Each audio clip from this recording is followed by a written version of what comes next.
Ooh, spooky, spooky, ooh, spooky, ooh, spooky. And welcome back to Devlog. In the last part I did, and in this part I work on save load systems.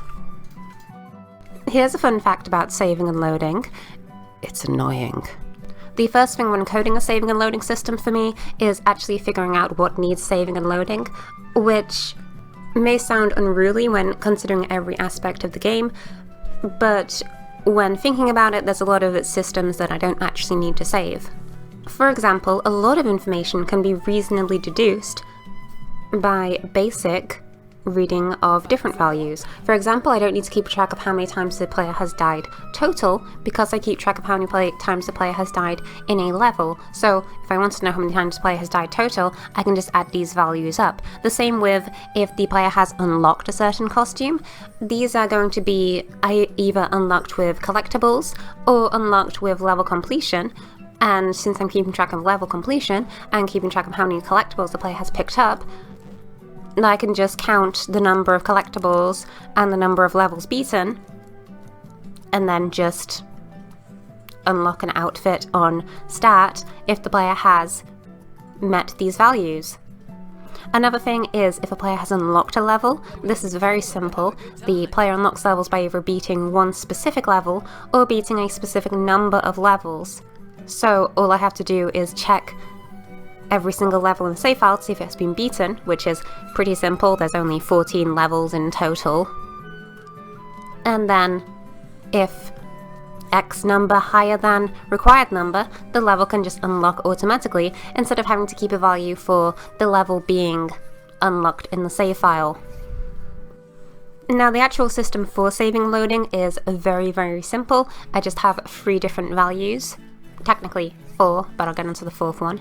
The first value is save system, the second value is load system, and the third value is create a save file. This is different than the save system because it will generate a blank file and then save this file.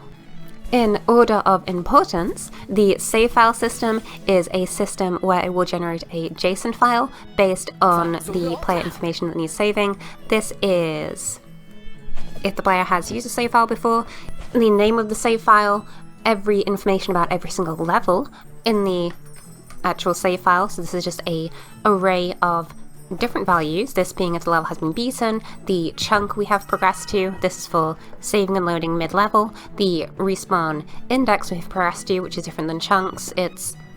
I probably explained that in the previous devlog. The number of collectibles we have collected, and if we have collected these or not collected these are stored as an array of bools for each level, so either true or false, the completion time of the level, and the current time of the level. The completion time of the level, if I haven't finished this level before, is just set to 999 minutes, but it's basically how fast the player has beaten the level, and is overwritten when we have beaten the level at a timer that is less than this number of time. So if we beat the level at a quicker time than we used to, this will be overwritten. And finally, the amount of deaths on this save file. The only other thing that are involved in save file systems is gameplay additions that the player may enable or disable in the settings for each save file. These are just if the player enables slowdown, if the player enables extra dashes, if the player enables extra jumps, if the player enables extra health, so accessibility options. So on saving a save file, we take all this information that may be altered in game, so we're making a dud save file on load. That's how the load system works. And then we're editing it in game with all these values, and then on save we're overwriting the values of the actual save file that is being stored in the system with these new values that we have been editing to our in-use save file. How loading system works is very simple. We have a dex of either 0, 1 or 2, this being save slot 1, 2 or 3. This will then find a save file in the system space. If there isn't one that exists, we will generate one. And then all this does is maintain the save file in the save logic function as a static value that can be edited with function values whenever the player does something that would need saving, so editing their save slot accessibility options, or dying, or getting a collectible, or finishing a level, etc, etc. Finally, we have save generation. This is very simple. If we try to load a file and there is no file that exists of this type, all we do is you generate a new file. This makes a save file of completely blank information and then creates a file in system space, just wherever is best on the system to make a file. And then that file is then used in a load function. The next thing I added is save slots. This is either save slot 1, 2, or 3, so the player can have multiple save files on one game. This isn't necessarily necessary for the game. I think it would have worked completely fine with save slots just not being a thing, because you're basically just doing course clear levels, and there's not a huge amount of difficulty in just having one save file, even if you're wanting to play on the same system as somebody else. There's not a huge amount of difficulty if somebody else wants to play your save file at the same time. They just have to not play the level that you're playing if you're in the middle of a level.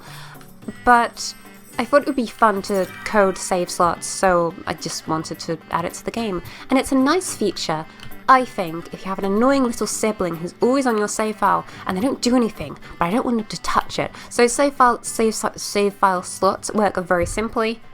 As I stated in the save loading and save saving, pretty much exactly that. All I do is I have an index of 0, 1, or 2, being save file 1, 2, and 3, whenever I load a save file, and then this just makes a static reference to this number being 0, 1, 2. Then whenever I need to use a save function or a save file generation function, I can run this, and when looking for the save files, I can add on the file index of either 0, 1, or 2. This makes it very easy to find a save file, depending on the save slot that is necessary, because I just use a regular save file search system, but I just add the number index of the save slot. It's very simple. I do have the odd fear that maybe the fact that the save slot system is so simple that it's going to have some weird save slot exploits in speedrunning, but my game's not popular enough that anyone would speedrun it, so not really an issue. Basically, to sum up, all the save slot system does is when loading a save file, we keep an index of just a number from 0 to 2 on what save slot we are using.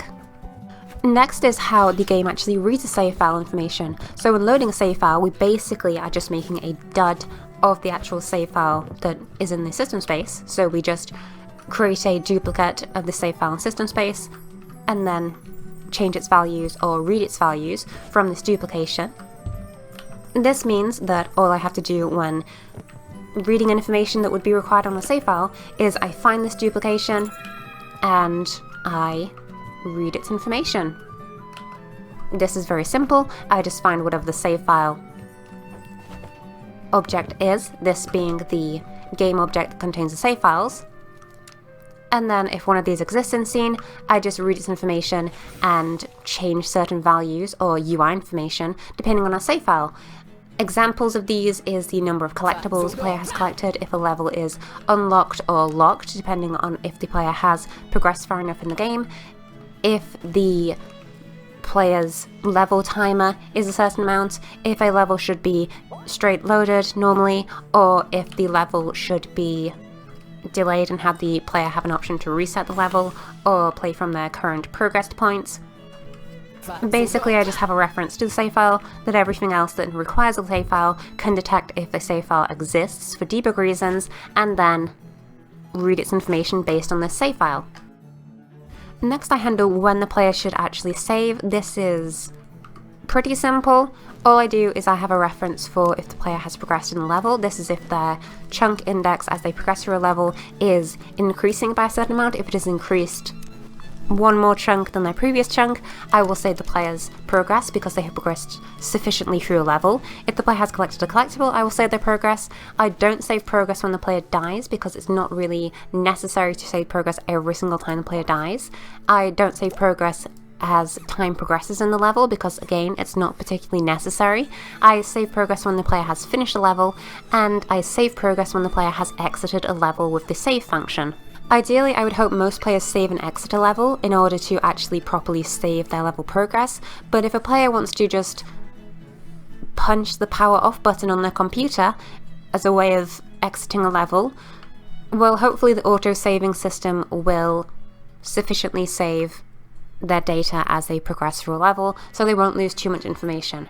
But ideally, there's not a lot of opportunity to have data removed because important things like level progression and collectibles collecting are always saved. Finally, I have save slot deletion. This is just pressing the X button when looking at a save file. You have the ability to clear your save file. In the menu, this pops up another UI element that will give the player the option to delete their save file or clear their save file. All this actually does is just reset all of the save file information to null. So I'm not actually deleting a file because I found it was very complicated to actually delete a file in system space. So I just take all the information in the save file, revert it to default, and that is how I handle save file deletion.